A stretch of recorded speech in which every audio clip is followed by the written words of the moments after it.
Bismillahirrahmanirrahim. Assalamualaikum warahmatullahi wabarakatuh. Selamat sore, salam sejahtera bagi kita sekalian. Shalom, salve, Om Swastiastu, Namo Buddhaya, salam kebajikan. Yang saya hormati Saudara Wakil Presiden, Saudara Gibran Rakabuming Raka, para Menteri Koordinator, para Menteri, para Kepala Badan, Ketua Dewan Ekonomi Nasional, Jaksa Agung, Kepala BIN, Kapolri, Panglima TNI, dan para penasihat khusus Presiden yang saya hormati, para Wakil Menteri, Wakil Kepala Badan, dan para utusan khusus Presiden, seluruh anggota Merah Putih yang saya hormati dan yang saya banggakan. Pertama-tama tentunya sebagai insan yang bertakwa, marilah kita tidak henti-hentinya memanjatkan puji syukur kehadirat Tuhan Maha Besar, Tuhan Maha Kuasa. Bagi umat Islam, Allah Subhanahu wa Ta'ala, kita masih diberi karunia, masih diberi kesehatan, kita dapat berkumpul hari ini untuk melaksanakan sidang kabinet paripurna dari Kabinet Merah Putih, sidang paripurna yang ke-6 dalam 6 bulan pertama masa pemerintahan kita. Baru saja kita melewati tonggak 6 bulan pertama. Bisa dikatakan ini adalah semester pertama pemerintahan kita. Dan sekarang tibanya kita melihat raport kita.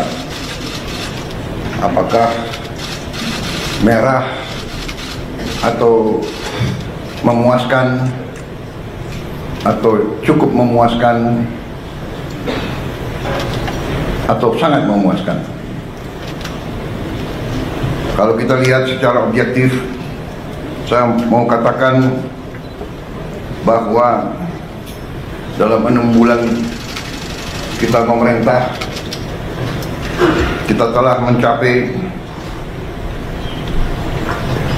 hal-hal yang cukup berarti, hal-hal yang bersifat fundamental, memperkuat landasan kebangkitan kita sebagai bangsa. Kita telah menghasilkan 28 kebijakan baru. Kebijakan-kebijakan tersebut yang berhubungan langsung dengan hajat hidup rakyat kita.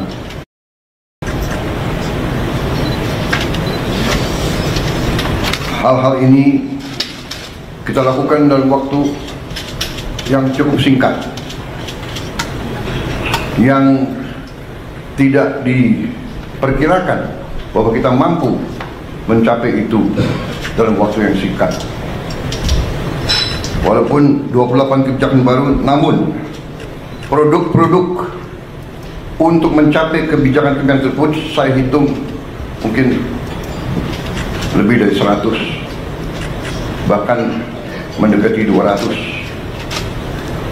Jadi satu kebijakan mungkin membutuhkan beberapa produk. Apakah itu Kepres, apakah itu PP, apakah itu Perpres, apakah itu Inpres, apakah itu sekedar hanya surat edaran. Tetapi inilah bagaimana kita menjalankan roda pemerintahan.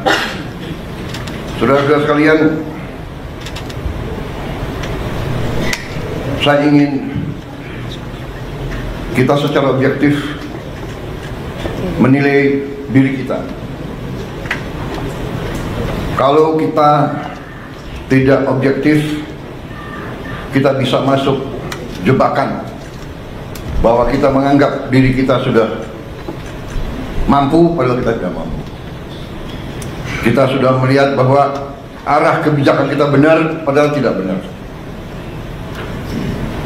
Saya ingatkan agar kita sadar bahwa pemerintahan sebuah republik, apalagi republik sebesar kita, republik yang mewadahi dan menaungi 280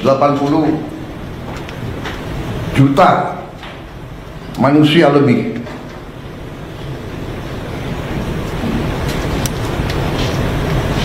tidak bisa sembarangan.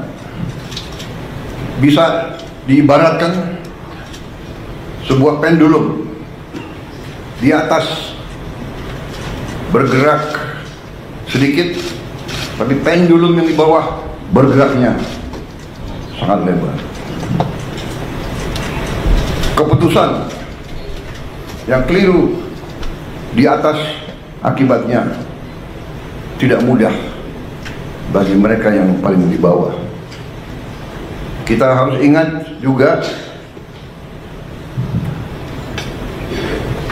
azimut sebuah kompas. Kita deviasi sedikit di awal, setelah kita berjalan beberapa ribu meter bahkan kilometer, itu deviasinya sangat besar. Di awal deviasi kita 1 derajat, di ujungnya sudah menyimpang jauh sekali. Saudara-saudara, dalam memerintah, saya ingatkan kepada kita sekalian bahwa sumber kekuasaan kita, sumber wewenang kita adalah Undang-Undang Dasar Negara Republik Indonesia tahun 1945. Kita sering mengucap itu, kita sering menyatakan bahwa Pancasila adalah dasar negara dan kita selalu berpacu pada itu. Tapi marilah kita jujur kepada diri kita sendiri.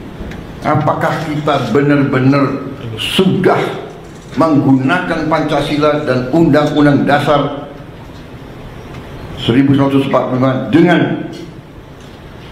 dengan sebenar-benarnya atau tidak?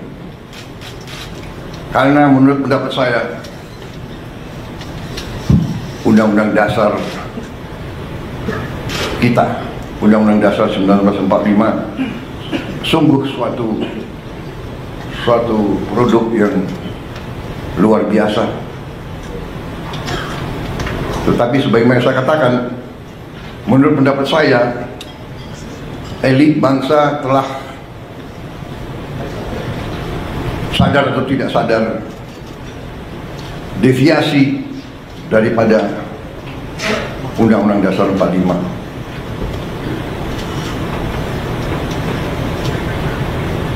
Telah deviasi dalam beberapa hal yang mendasar.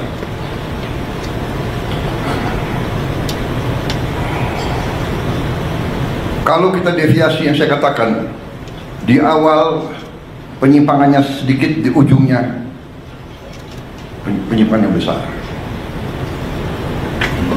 Saya ingatkan bahwa rancang bangun Undang-Undang Dasar 1945 kita luar biasa.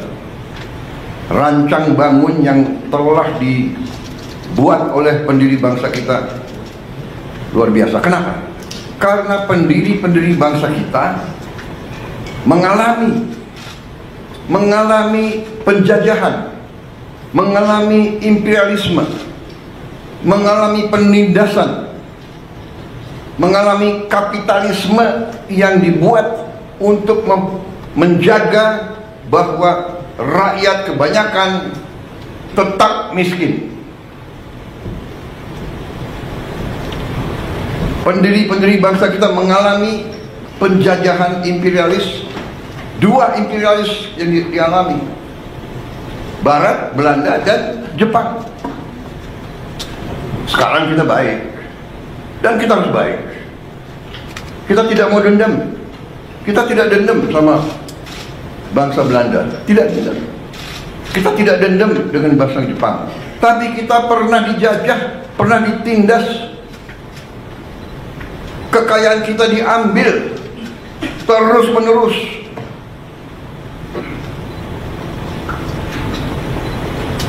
Rakyat yang banyak dipertahankan agar tidak menikmati pendidikan, agar tidak boleh ikut dalam perdagangan.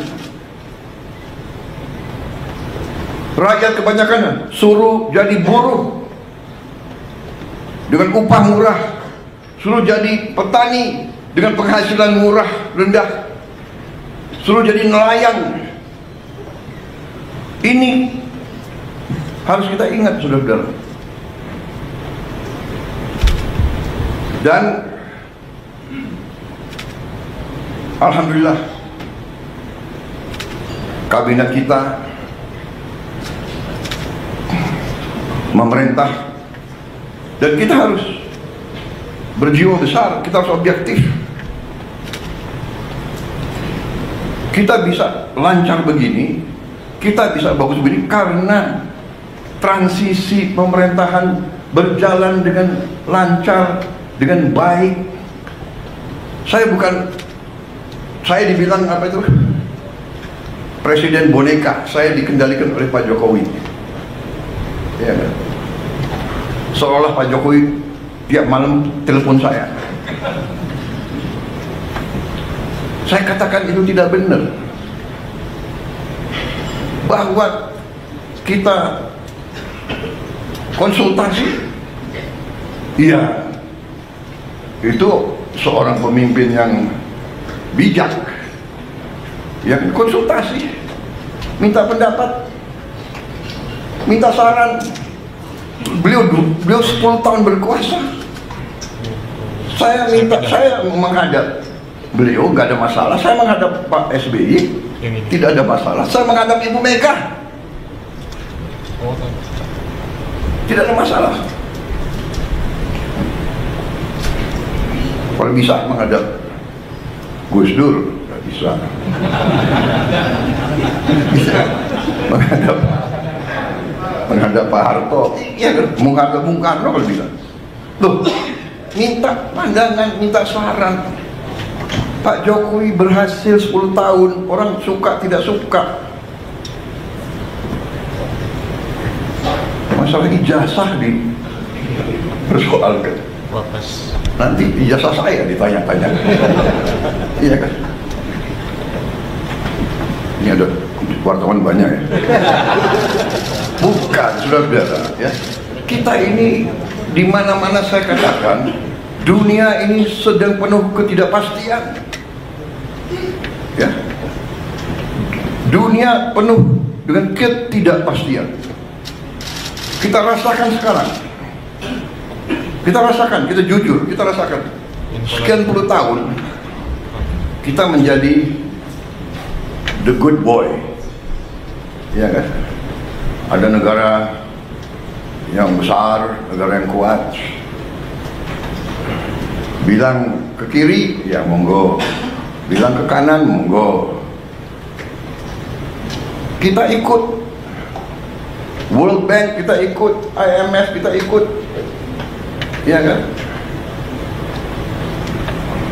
Tapi globalisasi, ya kita ikut. Tapi sekarang yang meninggalkan sistem yang mereka bangun, mereka sendiri. Free trade, monggo. Kita bingung jadinya. Yang dibilang Menteri Keuangan sedang di luar negeri ya. Sekarang ekonom-ekonom yang belajar sekian puluh tahun, sekarang harus belajar lagi. Prof, Ya kan? Udah harus belajar lagi. Dan memang kita perlu belajar lagi. Tapi kalau saya kita punya Undang-Undang Dasar 45 yang merancang itu, yang membentuk itu, mereka yang melihat dan merasakan, oh, imperialisme kayak begini, penjajahan kayak begini. Mengalami Belanda, Jepang, mengalami pergolakan 28 tahun kita merdeka, 28 tahun kita merdeka, tidak pernah berhenti dari campur tangan asing.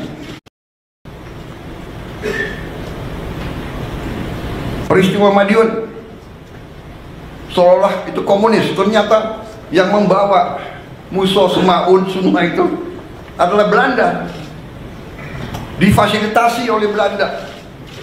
Belanda kuasai Batavia, semua lapangan terbang dikuasai. Bagaimana dia bisa sampai Madiun? Terus DITII, dokumen keluar, Belanda, bahkan bukan DITII, Snoek Hogronya juga Sandi Yuda, intelnya Belanda. Saudara-saudara, ini saya sampaikan terus karena kembali kita punya kekuatan Undang-Undang Dasar 45, khususnya di bidang ekonomi adalah pasal 33.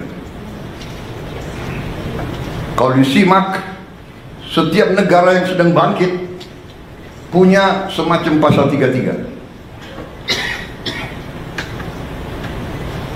Jadi saudara-saudara, 6 bulan yang kita telah kerjakan, ternyata menurut saya kita boleh bangga dengan prestasi kita.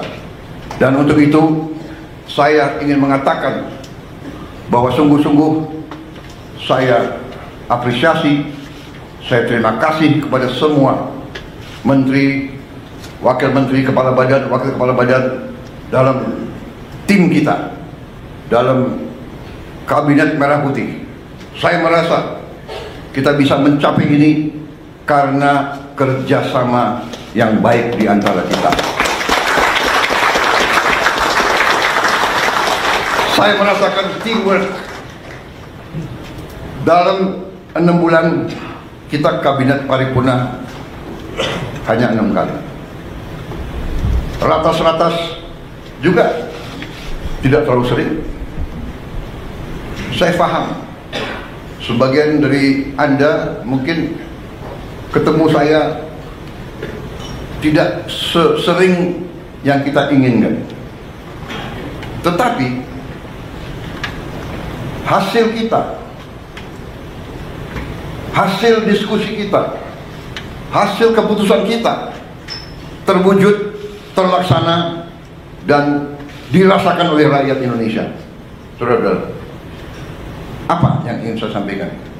Mari kita lihat dengan tolok ukur yang objektif, yang jelas. Salah satu tonggak pemerintahan di setiap negara adalah mampu atau tidak kita menjaga inflasi.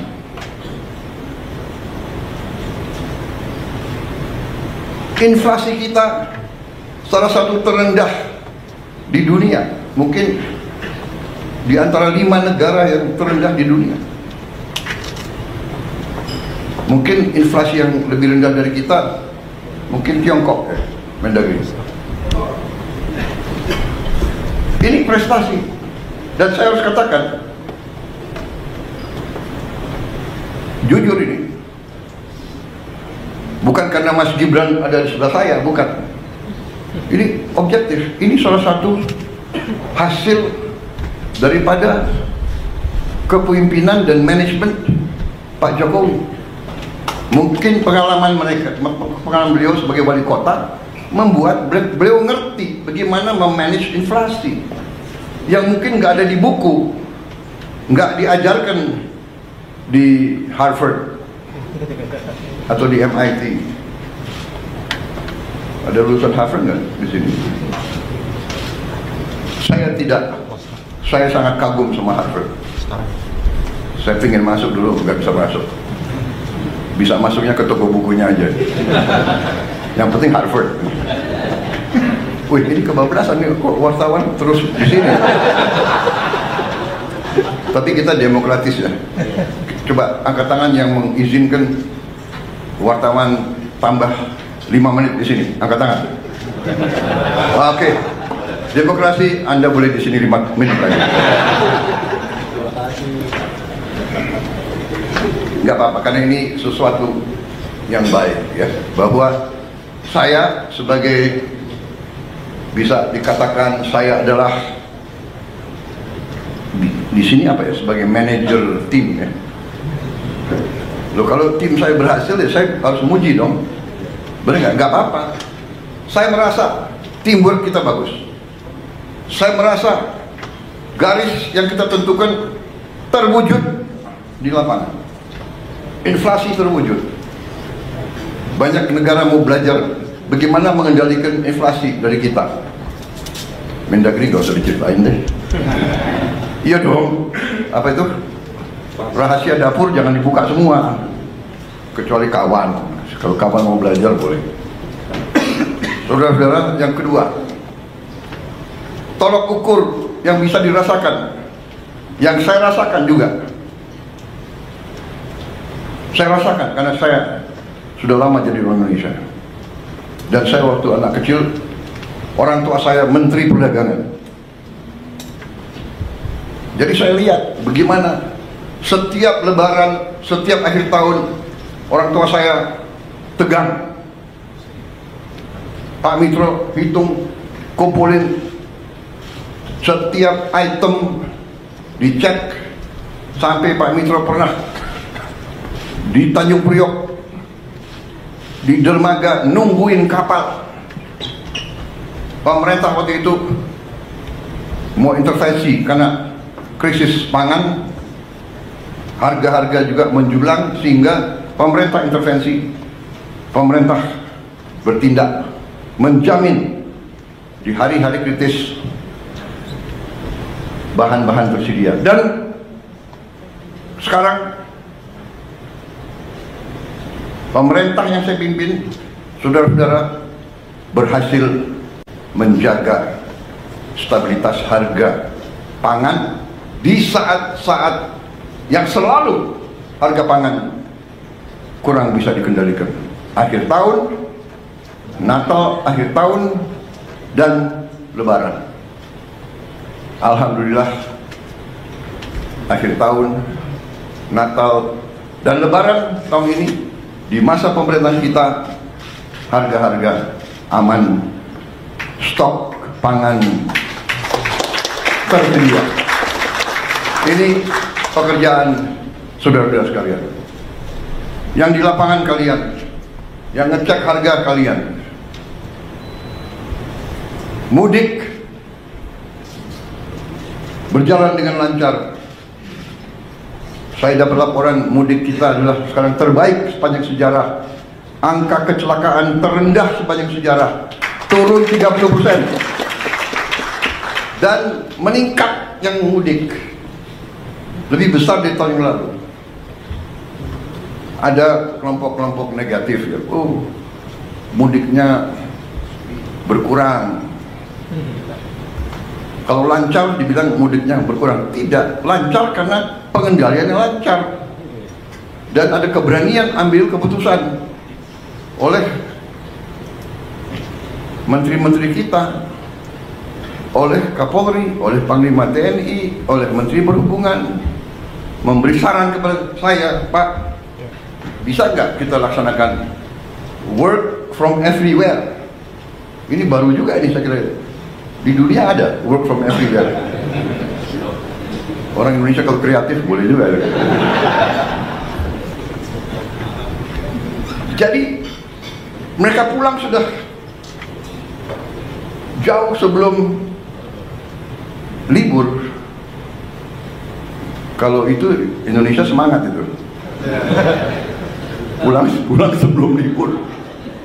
Tapi ini keberanian ambil keputusan. Saya bilang, oke, saya ambil tanggung jawab, silakan.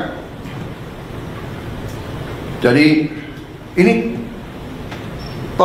tolok ukur tonggak-tonggak yang bisa dirasakan.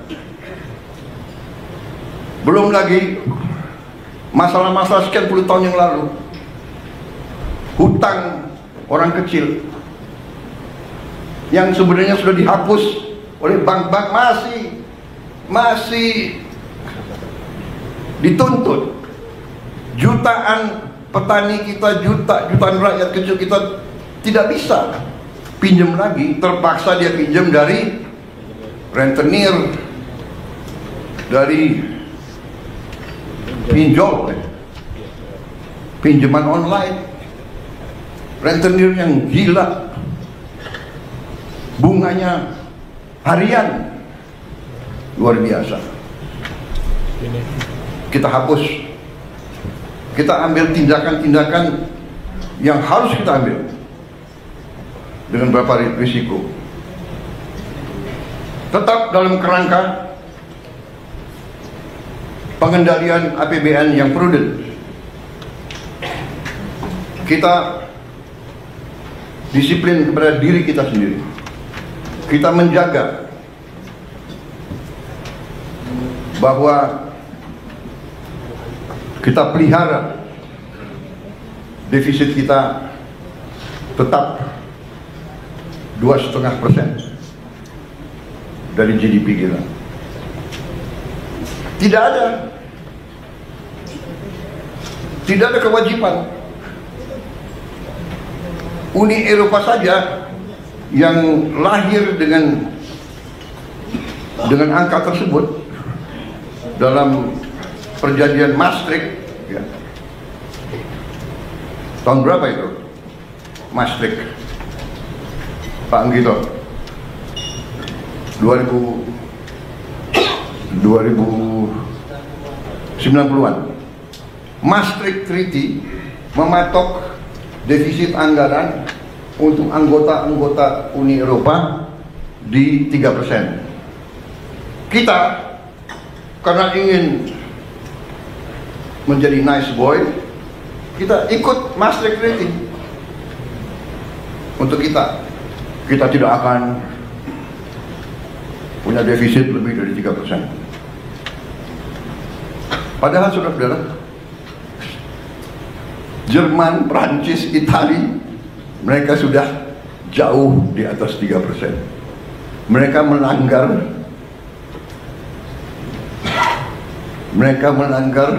standar yang mereka lakukan sendiri. Indonesia masih menjaga di bawah 3%. Karena itu hutang kita termasuk, ya, perbandingan hutang kita terhadap GDP kita termasuk salah satu terendah di dunia. Saudara-saudara, pengendalian manajemen perekonomian kita cukup prudent, cukup hati-hati. Dalam kehati-hatian itu, salah satu juga yang kita bisa dan boleh bangga adalah kita melaksanakan penghematan besar-besaran. Penghematan besar-besaran inilah yang memungkinkan kita melaksanakan program-program yang strategis. Yang pertama, saya juga sampaikan penghargaan saya bahwa kita mampu menggelar roll out program makan bergizi gratis kita. Tanggal 6 Januari di roll out dan terus menerus dilaksanakan kayak di belakang-belakang dengan kehati-hatian, tahap demi tahap, sampai hari ini saya dapat laporan barusan sudah lebih dari 1.000 titik. 1.000 berapa? 1.286 yang total penerima makan bergizi sekarang sudah di atas 3 juta, 3,4 juta di awal Mei, dan diperkirakan akhir Mei akan mencapai 4 juta. Dan di akhir Juni akan mencapai 6 juta. Dan di akhir Juli akan mencapai 22 juta. Akhir Agustus 22 juta. Sehingga di akhir November 2025 akan mencapai 82,9 juta penerima manfaat. Ini dari segi manajemen fisik. Ini adalah upaya yang luar biasa. Kita selenggarakan catering untuk acara perkawinan yang tamunya 3.000 orang aja, ya kan? Setengah mati itu catering, benar tak? Dan tidak sering bahwa catering itu ada yang keracunan. Makan biasanya catering itu kalau di kawinan catering makannya ya begitu-begitu aja kan? Sudah mahal, ya kan? Saudara-saudara, hari ini memang ada yang keracunan. Yang keracunan sampai hari ini dari 3, sekian juta, kalau tidak salah di bawah 200 orang. Yang nginep, yang rawat nginep hanya 5 orang. Jadi bisa dikatakan yang keracunan atau yang nggak perutnya nggak enak sejumlah 200 orang itu 200 dari 3,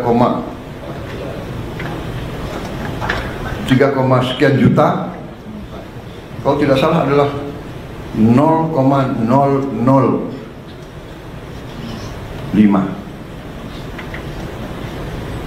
Berarti keberhasilannya adalah 99,99%.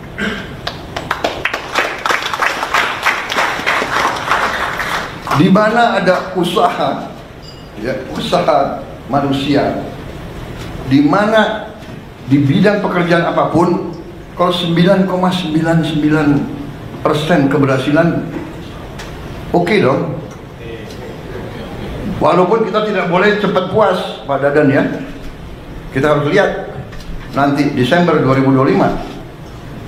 Tapi saya hargai karena Kepala Badan BGN dan seluruh jajarannya mengatakan, Pak, sasaran kita adalah zero penyimpangan, zero kesalahan. Dan kita mengerti, tidak gampang. Di dapur itu yang bekerja 50 orang, satu dapur yang bekerja 50 orang, ya kan? Yang saya sidak bagus, pakai tutup kepala, sarung tangan, baju kayak apa itu? APD.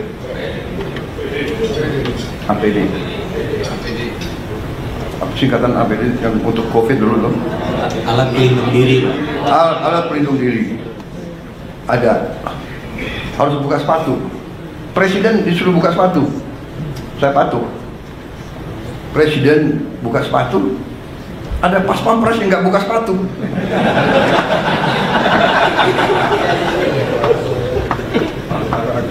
Dia semangat, harus menjaga. Masa ada pas pampres lari-lari nggak pakai sepatu? Ya tapi di dapur ya buka sepatu, ya kan? Sama kita masuk ICU, nggak ada alasan masuk ICU buka sepatu. Tapi maksud saya adalah ini adalah sesuatu prestasi. Saya sendiri terus begini. Jadi makan bergizi digelar, yang orang tidak mengira, banyak yang tidak mengira, banyak yang nyinyir, banyak mengatakan impossible.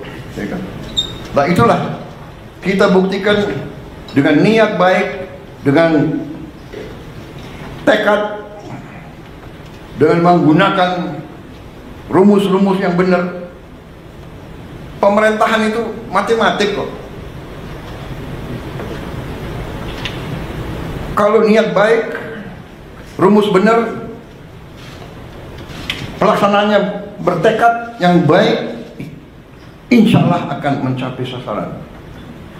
Tapi kalau kita punya niat yang tidak baik, pemimpin sudah datang niat untuk cari kekayaan dirinya, kekayaan kelompoknya, kekayaan partainya, nah ini pasti menyimpang. Sudah pasti. Tidak usah orang pinter untuk menilai seperti itu. Makanya saya terima kasih. Ini sesuatu yang objektif. Makan bergizi berjalan. Apakah ada kekurangan? Ada. Dan kekurangannya itu juga karena juga adat istiadat budaya kita juga. Saya masuk satu ruangan anak-anak 30 orang, yang 20 mau pakai sendok, ada 10 yang nggak mau pakai sendok. Ya, tidak salah dia terbiasa makan tidak pakai sendok, tapi kita mendidik dia, kita mengajarkan dia cuci tangan. Jadi bisa saja yang keracunan adalah hal-hal seperti itu, hal-hal sepele tapi mendasar, dan mungkin gurunya ya sayang sama anak-anaknya, dan mungkin juga dalam paket itu kepala BGN dalam ompreng yang diberikan mungkin tidak ada sendoknya, bener kan? Nah, jadi inisiatif orang tua membekali sendok. Nah ini mungkin harus disosialisasikan ya kan? Atau memang kita bisa cari sendok-sendok yang tidak terlalu mahal, ya kan? Yang kedua juga yang saya lihat pelaksanaan dari BGN yang juga terpengaruhi oleh adat istiadat atau kebiasaan. Selain tadi ada yang anak-anak yang malas cuci tangan, ya kan, tidak mau pakai sendok, ya kan. Ada juga, maaf, yang nggak biasa dengan makanan-makanan. Sebagai contoh, ada yang pertama-tamanya kalau dikasih susu dia nggak cocok kasih susu karena dia tidak pernah minum susu seumur hidupnya. Itu namanya lactose intolerant. Ya, tapi setelah berapa minggu, kalau pertama-tama saya kira 2 minggu pertama dia akan istilahnya akan apa? Diare. Ya kan? Karena ada wartawan saya pakai istilah yang ilmiah, diare. Kalau istilah sehari-hari apa? Sudah masalahnya itu dia nggak pernah minum susu. Kita kasih susu, dia butuh waktu penyesuaian. Tapi on the whole, makan bergizi ini adalah sesuatu yang menurut saya cukup membanggakan. Banyak pimpinan negara datang ke Indonesia yang dibahas antara lain makan bergizi.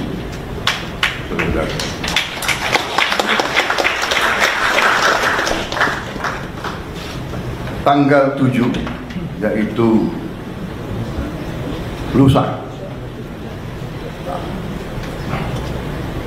tokoh dunia namanya Bill Gates akan datang ke kita, minta ketemu saya. Sudah cukup lama beliau minta ketemu, kalau tidak salah ya suratnya dari November ya, minta ketemu. Saya terima, antara lain mau menyatakan dukungan dan penghargaan atas makan bergizi kita.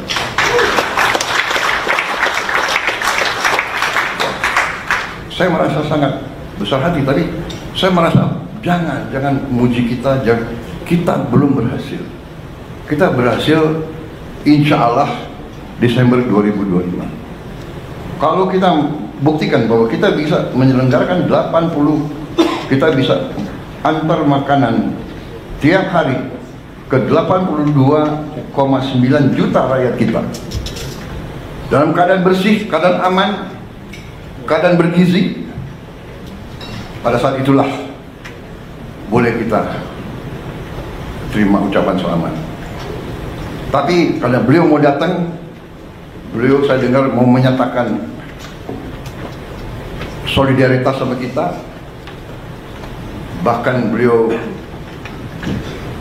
mau bantu kita. Saya tidak tahu bentuknya apa, hanya saya katakan bahwa kita diberi bantuan, tidak diberi bantuan, diberi penghargaan, tidak diberi penghargaan, kita laksanakan ini karena kita yakin bahwa ini benar dan ini adalah suatu investasi di anak-anak kita, dan bahwa kita harus mengurangi kemiskinan di rakyat kita.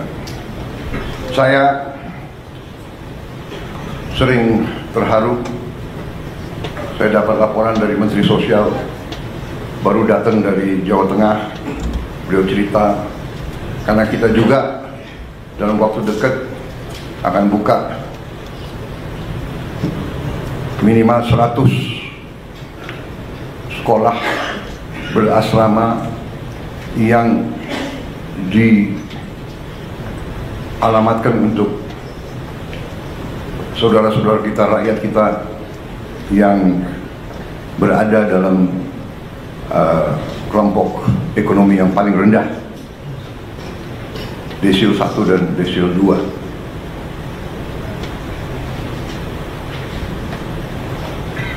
Niat ini mungkin akan terwujud dalam tahun ini juga. Menteri Sosial dan Menteri Pendidikan Dasar Menengah bertekad bahwa 53 sekolah akan digelar bulan Juli ini. Bolak-balik saya katakan, jangan dipaksa, ya. Berbuat, tapi kita tidak usah ngejar tanggal. Yang penting kita berbuat. Tapi mereka yakin, mereka ingin mendapat hasil terbaik cepat. Saya silakan. Tapi ujungnya nanti saya kira ini akan sangat dirasakan oleh orang yang paling bawah. Tapi kembali kepada prestasi kita selama 6 bulan. Karena ini keputusannya memang dalam waktu 6 bulan, ya, keputusan, kebijakan, mereka sudah kerja. Dikdasmen, Mensos sudah bekerja keras, sehingga kita sudah mendapat tawaran dari bupati-bupati dan wali kota seluruh Indonesia. Lebih dari 200 bupati wali kota sudah menyiapkan lahan. Karena saya katakan, kalau Pemda siapkan lahan, kita bangun. Dan kita sudah siapkan anggaran APBN. Ternyata sambutannya lebih dari 200, ya, Mensos sudah siapkan lahan antara sekitar 5 hektar sampai 8 hektar. Lumayan. Sekolah SD, SMP, SMA 5 hektar saya kira jarang tuh di Indonesia. Saya tadinya minta 20 hektar. Maksud saya antusiasme dari bawah. Jadi Dikdasmen sama Kensos dibantu KL-KL lain merencanakan ini sudah sangat teliti sampai mereka tahu titiknya di mana. Dan ini nanti sekolah-sekolah ini di titik kantong-kantong kemiskinan yang paling susah, paling miskin, itu kita dirikan. Mereka sudah sampai demikian, mereka sudah tentukan, persiapannya sudah cukup matang. Ini saya kira akan dimatangkan 2-3 minggu lagi dan akan dilaksanakan dengan baik. Dan kita sudah merancang biaya pembangunan kampus tersebut yang cukup, menurut saya, hemat tapi bagus. Kemudian saudara-saudara, salah satu prestasi kita yang dirasakan, yang real dan tidak bisa dibuat-buat adalah bahwa produksi beras dan jagung kita, saya dapat laporan sekarang sangat berhasil. bahkan dibandingkan dengan tahun-tahun terdahulu, produksi kita cukup bisa dikatakan tertinggi. Saya dari Sumatera Selatan. Hasil di Sumatera Selatan produksi berasnya yang tiap tahun berkisar 3 juta ton. Tahun ini mereka yakini akan mencapai 4 juta ton. Artinya apa? Peningkatan 25%. Saya kira di seluruh dunia ini salah satu prestasi. Dan kita harus mengakui kalau kita berbuat baik, jangan kita rendah diri. Ini prestasi kita. Kemudian serapan pemerintah, yaitu jumlah tonase beras yang sekarang berada di tangan pemerintah, saya dapat laporan adalah tertinggi sepanjang sejarah NKRI.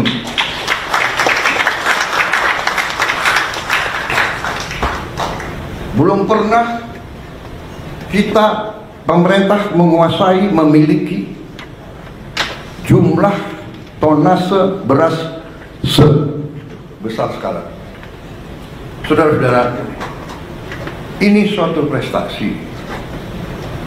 Dan ini prestasi bukan datang begitu.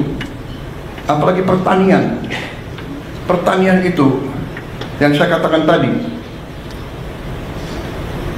azimut kompas, salah kecil akibatnya buruk. Kita tidak memperhatikan cuaca, El Nino, kekeringan, La Nina. Kita tidak perhatikan krisis pangan. Tapi alhamdulillah pejabat-pejabat kita mengerti, mampu. Bukan saya suka muji-muji, tidak, tapi saya ya namanya kepala sekolah, kalau ada, iya kan, ada yang berprestasi, saya harus kasih tahu prestasi, benar nggak? Jadi dalam hal ini saya lihat tim pangan, Menteri Pertanian dan timnya, Menko, semua fokus. Untung aja Menteri Pertanian ada di Jakarta hari ini hadir. Biasanya saya cari nggak ada. Di mana? Kalimantan Barat, di mana? Jambi, di mana? Duanya menteri dan wakil menteri udah hitam sekali. Berarti ini menteri dan wakil menteri mana benar-benar bekerja.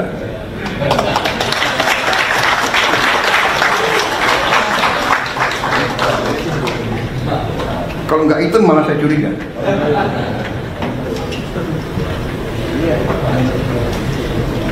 Akhirnya Pak Natalius Pigai pengen jadi Menteri Pertanian.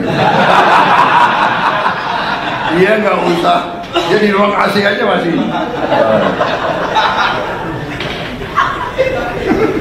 Saudara-saudara, ini suatu prestasi saya merasakan, karena hari ini saya terima tadi pagi, saya terima saudara Hun Sen dari Kamboja. Dia 38 tahun jadi Perdana Menteri, sekarang dia naik jadi Presiden Senat, ya. Dia datang, yang pertama dia bicara, karena tadi yang jemput beliau adalah Menteri Dalam Negeri, ya. Yang pertama disampaikan adalah, kami perhatikan bahwa prestasi Indonesia luar biasa, produksi berasnya sangat naik sampai berlimpah. Ini akan berpengaruh kepada kita, karena biasanya Indonesia beli beras dari kita, tapi tahun ini Kamboja harus cari pasar baru. karena Indonesia tidak akan impor. Benar tadi Mendagri. Datang ketemu saya, itu lagi yang disampaikan. Selamat, sukses produksi saudara, luar biasa. Kemudian kebijakan-kebijakan yang saudara ambil ya, menjadi perhatian. Kita sih dinilai tidak dinilai, kita hanya kerja, kita tidak mau. Tapi alhamdulillah, ya kan? Dan kita nggak boleh takut. Jadi kalau ibarat kita di kelas, di sekolah, ya kan? Kalau kita belajar benar, kita ikut ujian yang benar, nilai kita bagus, pasti ada yang nggak suka sama kita kan? Yang nggak mau belajar nggak suka sama kita, ya kan? Wah, dia mau lulus sendiri gitu. Padahal belajar, bekerja gitu. Kita tidak berbuat yang aneh-aneh, ya. Pakai logika. Jadi waktu berapa bulan yang lalu, yang saya katakan prestasi ini kita bisa surplus produksi Februari, Maret, April, Mei, yang Menteri Pertanian tidak sedikit jasanya Pak Jokowi sebagai Presiden. Benar Menteri Pertanian? Sekali lagi ini saya bukan ngolor untuk apa, ya kan? Beliau udah di Solo, ya kan? Tapi saya harus katakan, karena itu benar. Beliau masih Presiden. Kebetulan Menteri Pertanian lowong, kosong kan? Iya kan? Pejabat sebelumnya ya ada masalah sedikit, kosong. Saya ketemu Saudara Amran, saya lihat bahwa ini masuk akal. Dan beliau pernah jadi Menteri Pertanian, beliau pernah mencapai suasana. Saya datang ke Presiden Jokowi, Bapak Presiden, karena Kementerian Pertanian kosong, saya usulkan Saudara Amran Sulaiman, Menteri Bapak Kabinet pertama. Mungkin Pak Jokowi terkesan juga sama saya kan, ini Menteri Pertahanan kok mengusulkan Menteri Pertanian. Orang selalu tanya, apa hubungan pertahanan dan pertanian? Iya, tanpa pangan nggak ada tentara. Mau perang pakai apa? Pakai senjata, nggak ada makan, ya nggak bisa jalan prajurit itu. Dan yang kedua, Menteri Pertahanan waktu itu, ya kan, terpilih sebagai presiden yang akan datang waktu itu. Iya kan? Jadi saya berkepentingan, ini saya sama Pak Jokowi, dalam hati Pak Jokowi berpikir pasti begini. Nanti Mas Gibran tanya beliau, tanya Bapak. Ini Menhan saya kan ketua Gerindra, kenapa nggak usulkan kader Gerindra? Nah, karena saudara-saudara, ini saya ajak, karena kalau udah urusan negara, bangsa dan rakyat, partai harus kedua. Partai harus kedua. Saya pun dari partai-partai yang ada, saya selalu minta, Anda silakan, tapi saya minta yang saudara ajukan yang terbaik, yang capable. Konsensus kita adalah seperti itu. Benar Pak Zul? Benar Pak Ketua Golkar? Benar kan? Mas Ahaye benar? Caimin? Silakan.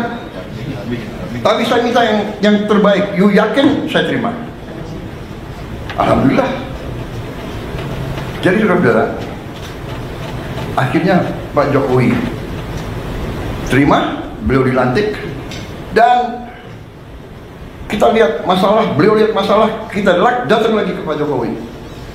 Saya ingat berapa kali saya didampingi Panglima TNI dan Kapolri. Kenapa Panglima TNI dan Kapolri ikut urus pangan? Karena pangan adalah sumber dari sebuah negara. Kalau pangan tidak aman, negara tidak aman. Dan mereka sadar kalau tidak aman, yang pusing tentara dan polisi. Saya datang didampingi Panglima TNI, Kapolri, Menteri Pertanian, Menteri Keuangan, minta dana tambahan untuk apa? Mengatasi kekeringan. Dan cara mengatasi kekeringannya apa? Sangat sederhana. Ternyata Menteri Pertanian mengatakan, Pak, ini kalau tidak ada air kita nggak bisa. Tapi Pak, ada jalan keluar. Kenapa? Karena di Indonesia banyak sungai yang tidak pernah kering. Di Jawa Timur Kali Berantas, di Jawa Tengah Bengawan Solo, di Jawa Timur Citarum, di Jawa Barat Citarum, di Jambi, di Riau, di Sumatera Selatan, di Kalimantan, luar biasa itu sungai-sungai. Yang besar kuncinya adalah pompa. Waktu itu kita cari uang untuk 80.000 pompa yang harus kita adakan sebelum musim tanam. Ya setengah mati waktu itu. Sudah dapat itu, saya nggak tahu Menteri Pertanian silapnya kayak apa, ya kan? Uang-uang dari mana beliau alihkan? Kita berhasil datangkan sekian puluh ribu pompa. Yang pasang siapa? Yang terpaksa kita minta lagi dari TNI, dari Polri, bantu. Akhirnya alhamdulillah sekarang kita aman karena tindakan sekian bulan yang lalu, sekian tahun lalu. Jadi sekali lagi saudara-saudara, saya mau katakan, alih kekuasaan, transisi yang baik, ya, pendahulu mendukung pengganti, serah terima yang baik, kita akan maju. Makanya saya katakan, pembangunan bangsa, perjalanan bangsa itu adalah sebuah usaha panjang. Karena itu saya mengajak kita menghadapi paradigma baru, bahwa untuk rakyat, kalau sudah kepentingan rakyat dan bangsa, semua pemimpin harus bisa kerjasama. Dan kabinet paripurna hari ini adalah di mana saya mengatakan terima kasih kepada semua anggota Kabinet Merah Putih. Kita telah buktikan 6 bulan pertama, kita buktikan kerjasama kita baik, teamwork kita baik. Di sana sini ada keseleo, wajar.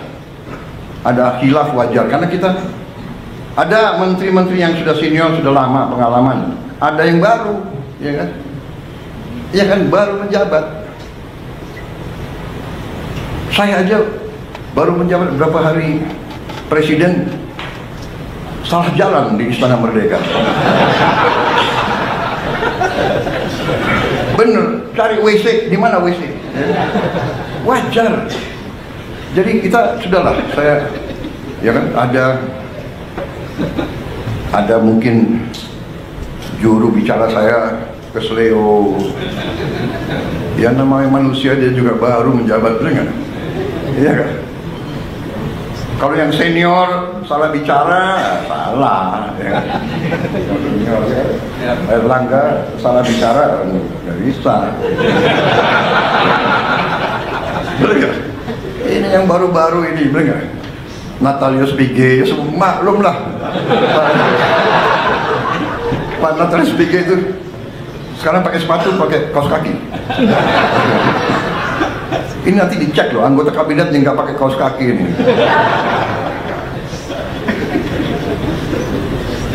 Gus Ipul udah. Saya kenal dulu nggak pakai kaos kaki.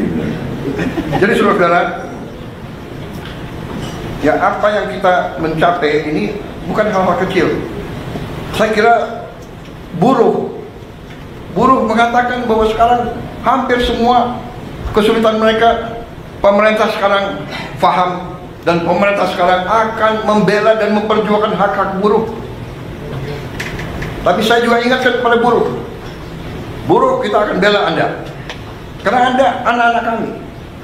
Tapi ingat, kita juga harus mengerti kepentingan para pengusaha, karena para pengusaha itu yang punya pabrik-pabrik. Kalau mereka merasa susah, mereka bisa angkat kaki dari sini. Jadi kita sekali lagi, Indonesia Incorporated, kerukunan. Bahkan dari mereka, pemimpin buruh yang Pak, kalau bisa Bapak kumpulkan Pak 150 dari kami, tolong kumpulkan 150 tokoh-tokoh pengusaha. Ini permintaan mereka. Bapak kumpulkan di istana mana, mari kita bahas kesulitan kami langsung para pengusaha, dan kita cari jalan-jalan yang baik. Tetapi pemerintah, mulai dari Pak Jokowi dan mulai dari Pak SBY, sudah melakukan berapa tindakan dan kebijakan pro orang miskin, menurut saya yang luar biasa. Program-program yang tidak saya rubah, yang tidak saya kurangi. Ya, di sini ada wakil dari Kementerian Keuangan, ada 2 wamen, Menteri Sosial, ya. Total uang di anggaran kita yang untuk membantu rakyat miskin, rakyat susah dalam segala bidang, lebih dari 500 triliun. Benar? Benar, Pak Men? 500 triliun, termasuk subsidi listrik. Kalau dengan subsidi listrik berapa?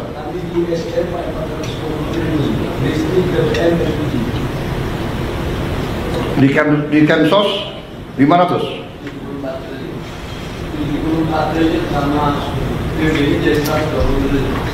Oh, jadi termasuk ya subsidi dari energinya.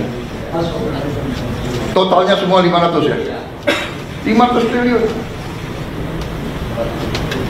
Dan saya tidak rubah, dan ini kebijakan pemerintah sebelum saya. Ini adalah, we are a real welfare state. Jadi saya juga katakan kepada para pengusaha, upah saudara bisa relatif masih, upah yang kau kasih ke pekerja relatif bisa dikatakan rendah dibandingkan tetangga-tetangga kita, karena pemerintah memberi bantuan tunai langsung, ya, ada keluarga harapan, transfer langsung dan sebagainya. Totalitasnya 500 triliun, 30 miliar dolar lebih.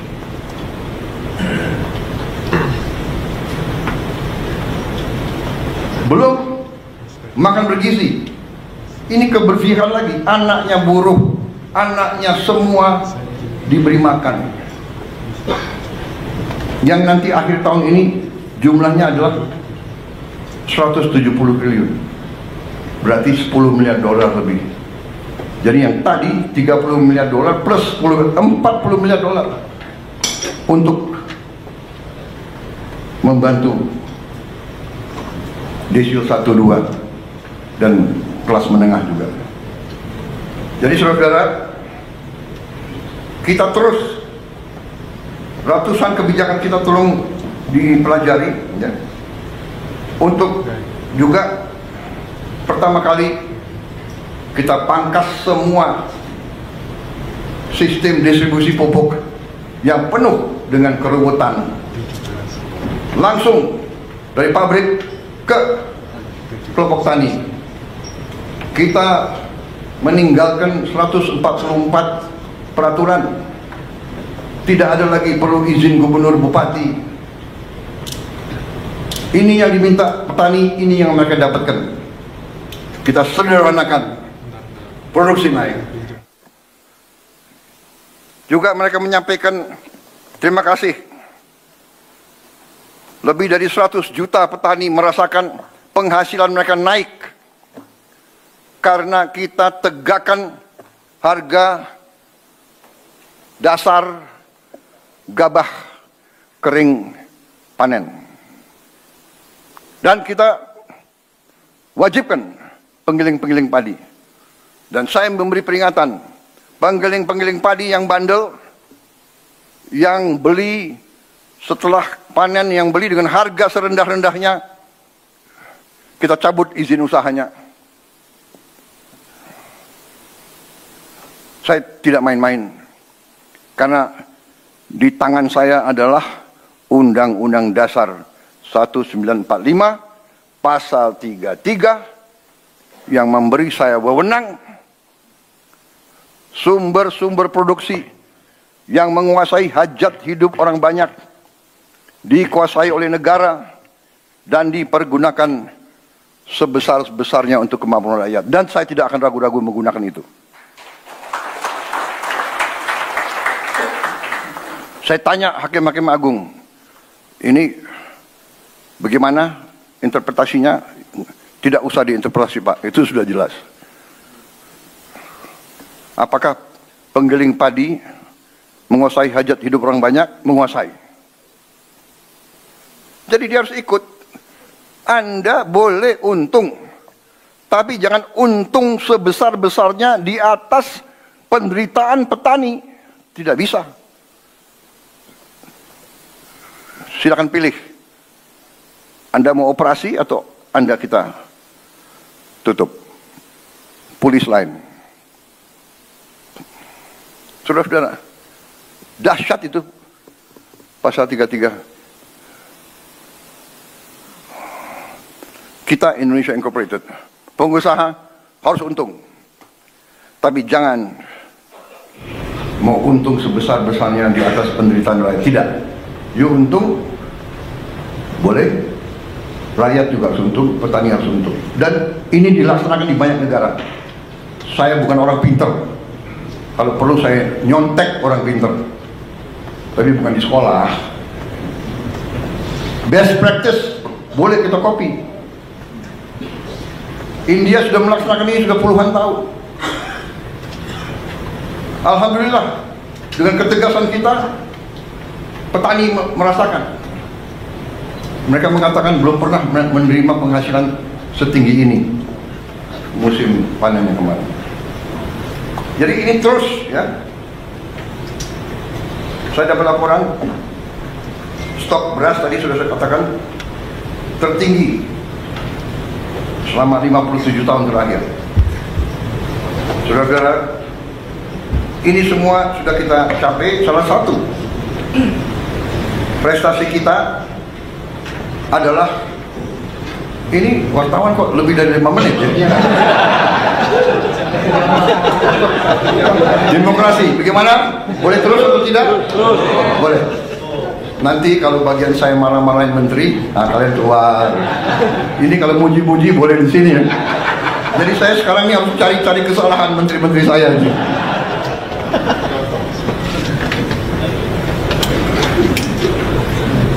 Tapi enggak, saya jujur, saya cari-cari kesalahan, mana kesalahannya.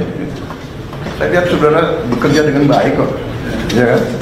Ya bagaimana? Saya ibarat saya kepala sekolah, murid saya berprestasi, ya gimana dong, ya kan?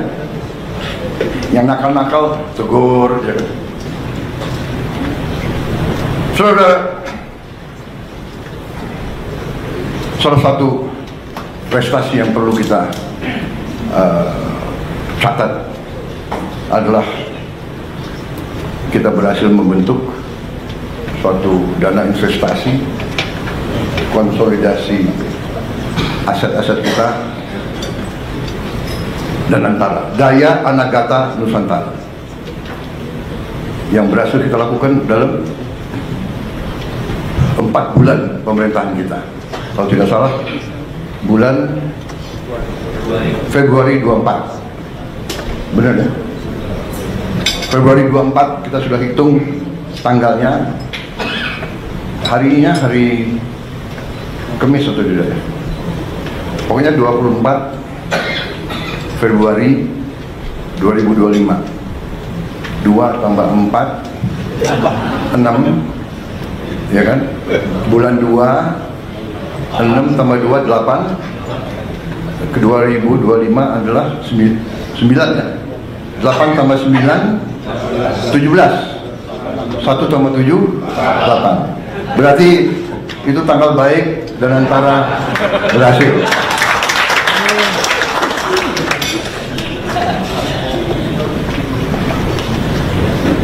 Anda tahu sejarah angka 08 itu? Yang kasih angka itu Pak Luhut Panjaitan. Karena beliau komandan, saya wakil. Wah, aku komandan. 09 aku. Kok 08? Siap. Melekat terus sampai presiden harus angka 8. Saudara-saudara, dan antara ini sesuatu yang luar biasa yang kita tidak sadari bahwa kita begitu kaya. Setelah kita konsolidasi, kita kaget bahwa aset kita, aset under management kita adalah 982 miliar US dollar. Tapi kita konservatif, kita mengatakan ya sekitar 900 lah, ya kan? Dan kita katakan ini aset under management. Ya. Ada yang mengatakan ini dan itu, ya, ada TBK saham, tapi kita manage itu. That's what we are saying. Tahu-tahu kita baru sadar ada aset lagi. Saudara-saudara, Senayan itu, kompleks GBK Senayan, itu nilainya, saya diberitahu oleh para pengusaha, nilainya adalah 25 miliar dolar 10 tahun yang lalu. Jadi sekarang mungkin nilainya naik. Pak Rosan, mungkin apa? 30 miliar? 30 ada. Berarti kalau 982 tambah 30, kita sudah tembus 1 triliun US dollar. Yang terus terang aja banyak pemimpin kita tidak mengerti. Nah, ini kadang-kadang pandainya beberapa birokrat kita, aset disembunyikan. Saya minta menteri-menteri kaji, menteri-menteri yang punya aset banyak. Ini aset disembunyikan, nggak tahu nanti lama-lama udah ganti 3 kali menteri, 4 kali menteri, 3 kali presiden, bisa diapakan. Banyak aset negara itu hilang, nggak jelas. Saudara-saudara, negara-negara yang kuat, tanah itu pasal 33, bumi dan air dan semua kekayaan yang terkandung di dalamnya dikuasai negara. Selama sekian puluh tahun, Senayan nggak jelas. Yang ini dikuasai ini, yang itu dikuasai itu, ya kan? Kemudian kita lupa, selain Senayan adalah sekitar 200 hektar, kurang lebih ya, Menteri BUMN, benar, Mensesnek. Ternyata ada lagi, Kemayoran itu 400 hektar lebih. Mensesnek, kok ketawa-tawa lagi? 400 hektar lebih, berarti ya mungkin 40 miliar dolar itu, ya kan? Nanti itu pun akan kita serahkan, dikelola oleh Danantara. Berarti sudah mungkin 1040 triliun. Belum lagi kita cek aset-aset yang ada di seluruh Indonesia. Pak Nusron ada? Nanti saudara teliti ya. Luar biasa kaya kita. Cek semua konsesi-konsesi HGO, HGB yang sudah jatuh tempo,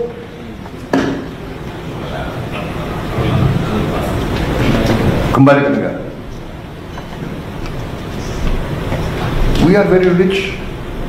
Sekarang saya gagah kemana-mana tuh, Indonesia punya sovereign wealth fund.